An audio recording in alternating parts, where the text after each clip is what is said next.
Here I am. Good morning, everybody. Mark, a.k.a. the Ministry Dude, coming to you live from Livingston, Tennessee. Thanks for watching, everybody. Boy, this is a cold night we had last night. It went into the single digits. It's 20 degrees now, but it was really cold. My computer says 20, but know it all over there. Alexa says it's 16. So let's get right into it, shall we? February 21st, 2025. Exodus 28:33.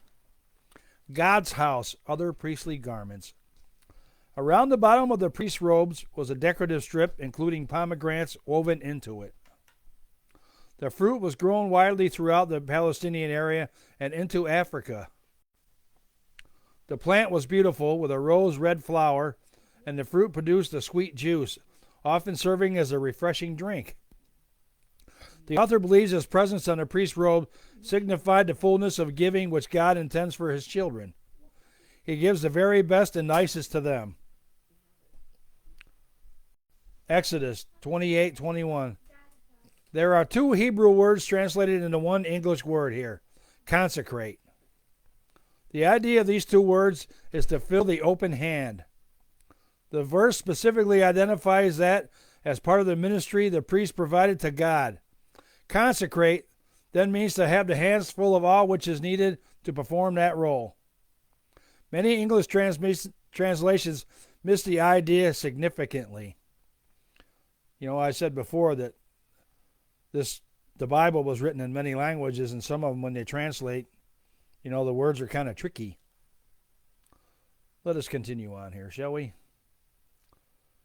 We're going to go to Luke 8:28.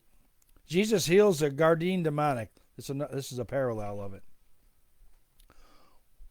Why did those demons know Jesus? Because Jesus was more than just there when Satan and his hosts were cast out of heaven. As part of the Trinity, Jesus was a participant in issuing the command to cast them out. They had already had to obey him in heaven before this event occurred.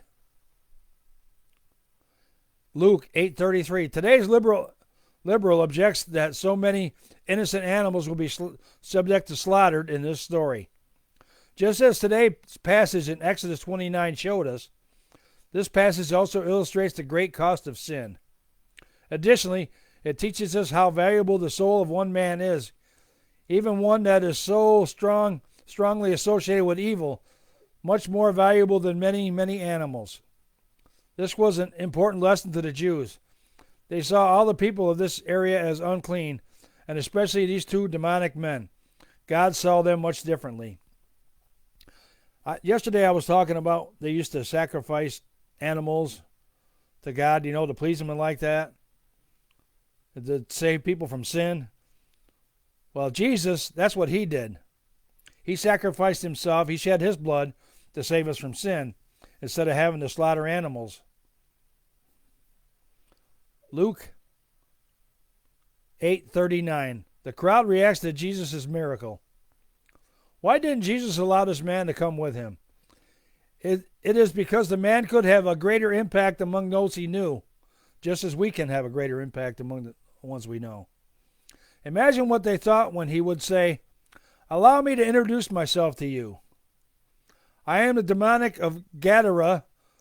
Let me tell you what Jesus did for me." And shortly, many people were going to meet another man, a man who would say to them, "My name is Lazarus. Let me tell you." Wow. We're going to close with this. From Luke 40, Jairus seeks Jesus to heal his daughter. We're going to close with this saying from Adrian P. Rogers. Man needs more than soap and soup. He needs salvation. Thanks, everyone, for watching today. I'm glad you're here. You know, we all need to read the Bible. We all need salvation. So pick up a copy of Through the Bible. Just follow the link. Sign up for our list. We'll send you good, valuable information. Thanks for watching, and we'll see you again tomorrow. Have a blessed one, everyone.